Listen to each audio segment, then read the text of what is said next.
Now, how to increase transfer limit? That is very simple. For you to be able to increase your transfer limit, first of all, click on your icon with your facial expression face on it. Then you look at your KYC level. Now, if you're on tier 2, your daily transaction limit is 200,000. The maximum balance is 500,000. So to increase it, the higher the level, the higher transaction limit is written here.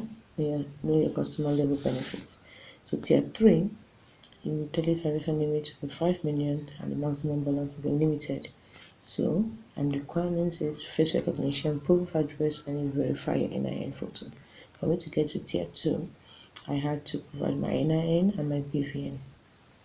Now, this is the current level I'm on. So, if you need to increase your transaction limit, you need to upgrade your level. So for you to upgrade, you need to verify. If you're in tier 1 going to tier 2, you need to put in your NIN and your BVN number.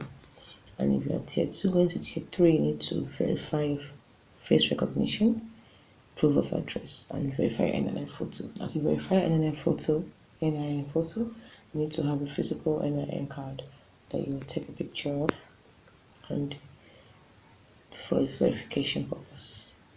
Like now, if I want to do that, you see I'm asked to upload my NIN photo. That's it. That is how to increase your transaction limits by increasing your KYC level. So with that, we've come to the end of our lessons today. Hope you've learned something. See you next time. Bye.